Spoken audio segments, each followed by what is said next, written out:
Back to our final session. Before we get started, I'd like to introduce you to a couple of our sponsors. First of all, one of our bronze sponsors is Flourishing Life. We have Wayne Hammond here. Wayne, welcome. It's a pleasure to be here, Rick. Hey, Wayne, why don't you just tell us a bit about Flourishing Life? Well, Flourishing Life is an adventure that my colleague Jeff Williams and myself came together and started about 3 years ago. Jeff kind of brought his business entrepreneur expertise, and my background's a clinical psychologist. But our common passion was could we create a tool and a way to help people experience their greatest potential? That idea of flourishing, that they have this ability to thrive, they have this ability to experience positive well-being, and they're performance oriented with a deep sense of purpose. And so we created a questionnaire that actually hears that story about where people are at in that journey, and therefore to highlight the areas that they can actually build off because they already have that strength, but the areas that they can enhance so that they become more predictable in not only experiencing flourishing personally, but in all areas of their lives, whether it's in relationships or work environment. And Right. Yeah, Wayne, sorry, then if I can just interrupt there. So where can people get a hold of you? Yeah, we're at Flourishing, www.flourishinglife.com. And or they can get a hold of me at wayne@flourishinglife.com if they'd like to ask questions about it. Great. Well, we really appreciate you being a sponsor of the event. And again, for everyone listening, it's Flourishing Life, and you can find Wayne on the platform or let us know if you'd like to get in touch with him. So thank you very much for your support. It's a pleasure. Thank you very much, Rick. Great. And then now our other sponsor of this session is Columbia Bible College, and we have a video we'll be showing on their behalf. You don't have to look far to see the pains and problems in this world. I wanted to make a difference, but I didn't know where to start. Through the social entrepreneurship program, I'm learning how to make my dream of impacting the world a reality.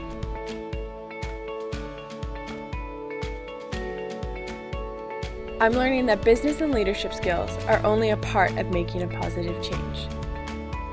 Faith is the foundation that impacts everything I do, whether I work for a ministry or in the marketplace. I've discovered my calling through social entrepreneurship.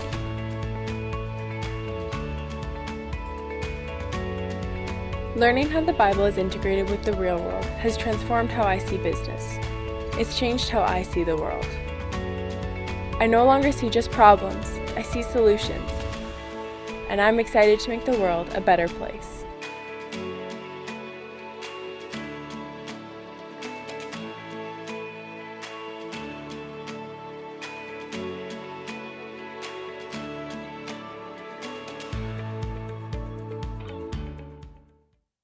So Larry Law is CEO of Living Water Resort and Spa in Collingwood, Ontario. Larry has run the resort and owned it for a number of years and has been actively pursuing business's mission and has had a great impact in the community in various ways. He's been involved in supporting the refugee community, also the homeless community. Larry? Hi, how are you, Rick? Good. So Larry, it's great to have you with us to talk about business's mission. And you've got such a great story. So I've got a number of questions. We'll have questions from the audience, but let's just start off with give people a sense as to what Living Water Resort and Spa, how you came across it and how you developed it and what it is today. Well, Living Water Resort has been developed and owned it for the past 30 years now. It was a very, very long journey. It's called as the destination resort now. It consists of 2 hotels, a golf course, a marina, restaurant, spa, and children camp and things like that. So every year we are so proud to serve hundreds of thousands of the guests and the family. And when you're asking about how do we have this opportunity to develop that this resort, I think it's a long journey. Like any other business, at the beginning, and we did not manage our expectation. we have the wrong expectation. So the first 10 years, pretty much like Moses, and wandering around for 40 years. 40 years in the wilderness. As such though, we gone through a lot of challenging, and it just too much to talk about that. However, and what make it worse was that I was sort of losing my wife in 2001, almost like 9 years later on. And but before that, I was very successful in all business. So sound like I was able to do it all on my own. Unfortunately, this journey and pretty much humbled me. And I was turned out to be a single parent, and the partnership set apart, and all this kind of thing. And we are still in the recession of the long time thing. And then I turned to Christ, and then gradually I did not just see the light right away, and so my management style gradually changing. At the beginning, it was just another kind of a routine, regular expectation, money, success, big name, and all those kind of things, and not much we saw. And after I turned to Christ, I becoming more of a human being, put it this way. And the most important thing, and I learned to be a person. And I think the first one is that God changed me, transformed me, and we all learn about that. The biggest enemy is ourselves. And so for years, and God changed me, and as such though, and I've been so much filled with love, by Him, as such that I become a more loving person. Well, And in that sense, though, so I can, spill over my love to the people around us.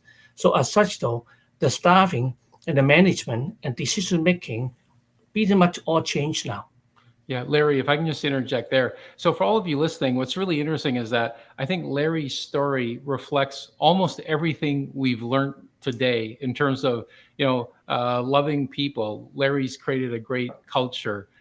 His testimony, he's very open about his testimony and how his life turned around. One speaker talked about incremental improvement.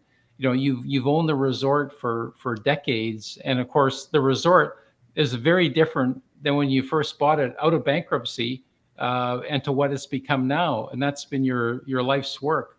And then you talked about the personal side, your wife passing away, and also how your view of things changed. So it's really a phenomenal story.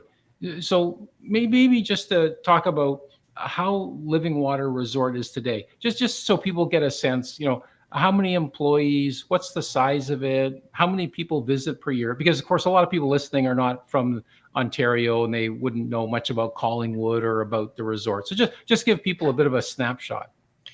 Well, it's quite a diverse business, even though in one compete community. We call this thing as a compete community.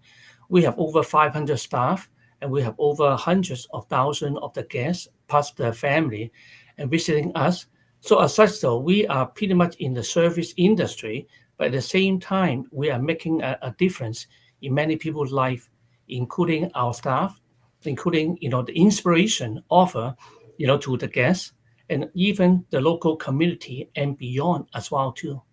Yeah, just tell us about. I'm going to get to the community side shortly, but tell us about the type of culture you've created among your staff. I wouldn't say that I created. Basically, the company culture was created, by all the staff, and also for years that way. And I think everyone talk about leadership. I think the first thing we talk about is about what kind of a vision. And as such, though, we talk about is a care to build a fun and caring community. A fun and caring company is not enough, because we felt that it can be extended. And as such, though, so basically, our mission is taking the business as a mission.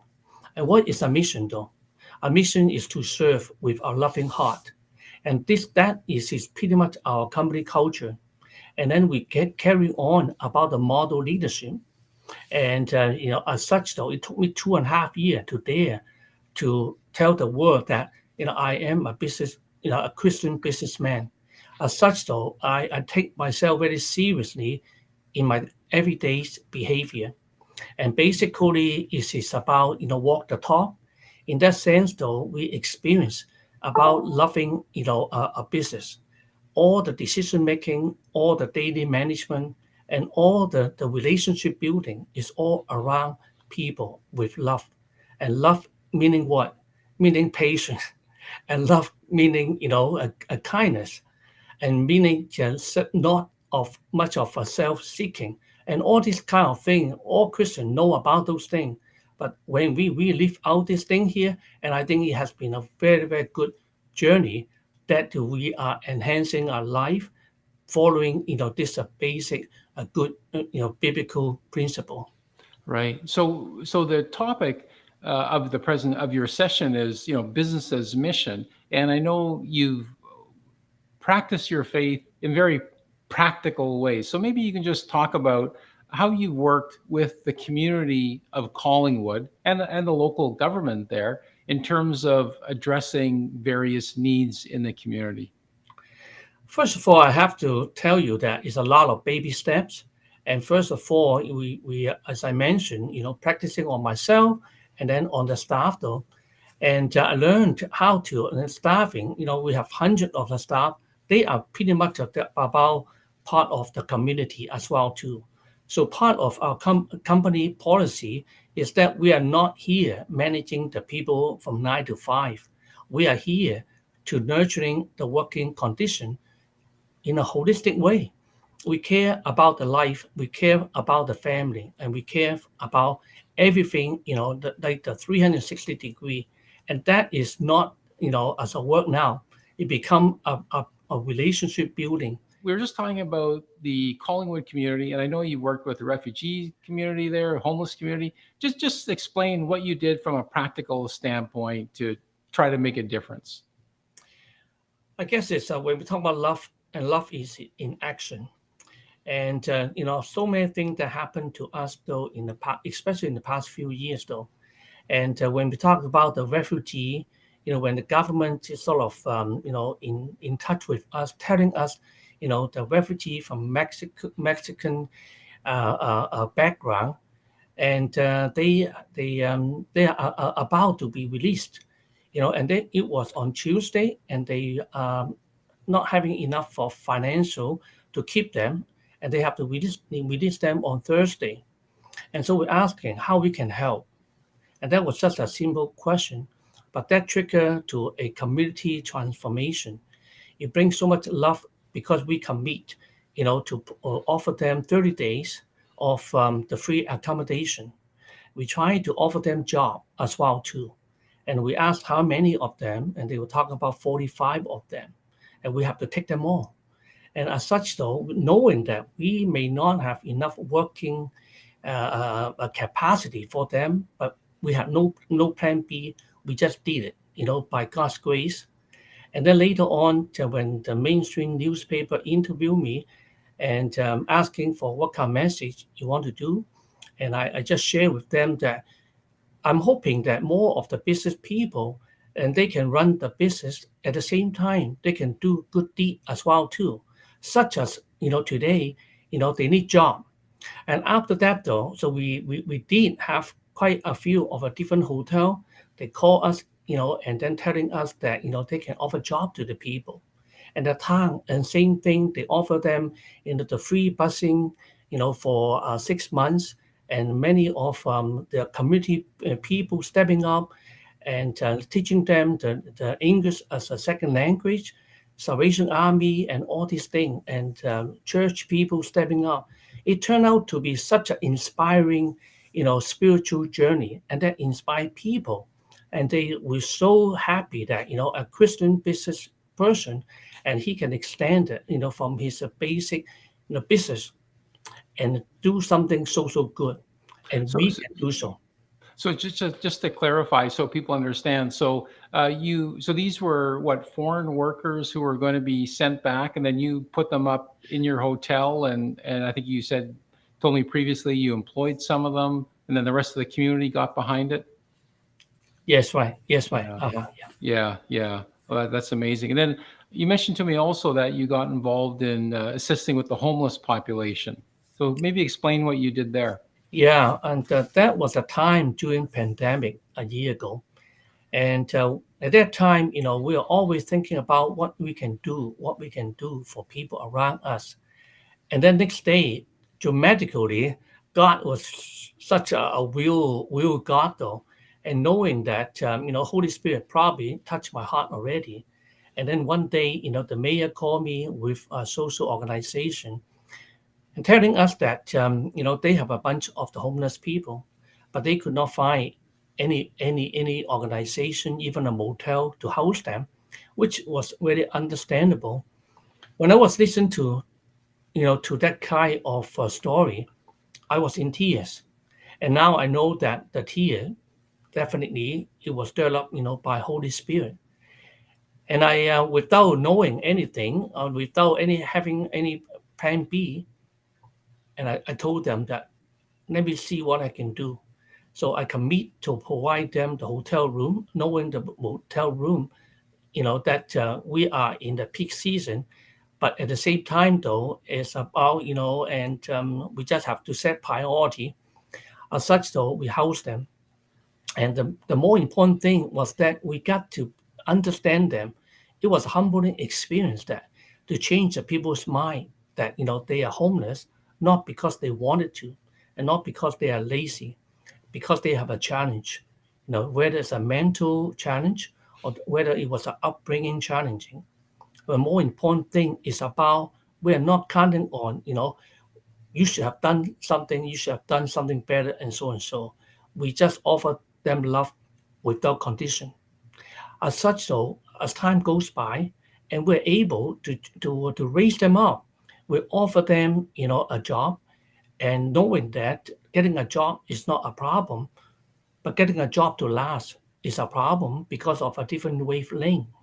And give you a touching example was that a one family, a single mother with two teenagers, and the two teenagers doing a very good job, and we recognize them. But while we recognize them in front of all the staff, though, and they were so shy, hiding, behind the mother's back, and the mother was crying in joy. And why? And later on, we learned that they never have an opportunity to be recognized. They were from a very abusive family, and they never have any respect from anyone, and so like that. By the time we accommodate them, in our staff housing, and they were so happy to recognize that and to ask us that, are we going to be able to cook on our own? Are we able to prepare a nice Christmas dinner with a nice decoration?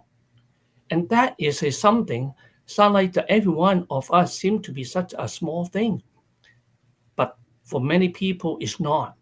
So as such though, and so I feel and we're thankful that we have this kind of a humbling experience, and that we can offer love to the people, and for sure that they will be offering love to other people thereafter. Yeah, those are great examples. That's why I wanted you to share them, because they're great examples of business as mission. So we've talked about that before. Maybe you can just describe for people who are listening who, may be in business, who have heard that concept, but aren't really clear on how it might work in a business. So maybe just talk about what motivates you to do these things, to serve in that manner, and what you believe is really business as mission. Well, I think we very much enjoying a good journey. It is such a wonderful journey. Is it not giving away? It is the first thing giving away, but then turn around, taking back without condition. But it turned out to be such a wonderful thing, because we feel that we are running a business with a higher purpose, a business to serve with other people, and we feel that in the end, it's not a matter of a success that builds on how much money we are making. The most important thing is about what's the number of the people that you make a positive impact in people's life that way. And you in the end you just talk about wow, why me? I never planned for this kind of thing, but I enjoying making a huge contribution, to the world.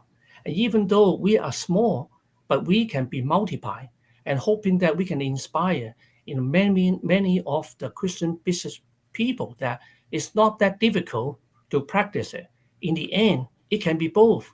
In the end, the company still be very profitable, but at the same time, more important thing is about on the way, we are making a difference. We are doing a lot of good deeds that make us feel good, and that is what I call is inner joy. I sleep well every day, not because I have an easy time every day. No such thing, but it's a mindset. The mindset is, do you feel good about what you're doing, and why me? Why I could do something like that then? And that is the kind of a business as a mission that everyone should be treasured to be striving for this opportunity, because it's not that difficult to do. Bottom line is a daily practicing, building up a good people relationship with our loving heart without asking for condition. Mhm. And then what I find interesting is you share with me that you're not only doing things in your backyard, so to speak, but also you've done things overseas. So maybe explain what's motivated you to make your overseas trips. What you've done and what the how that fits into your calling. Well, I would say that one is about we don't want to be boxed in the comfortable North American way, and but at the same time, by taking the family overseas, with our church people in the missionary trip every year, is a very, very rewarding and humbling experience. Overseas, then we understand what is the real world about. That encourage us.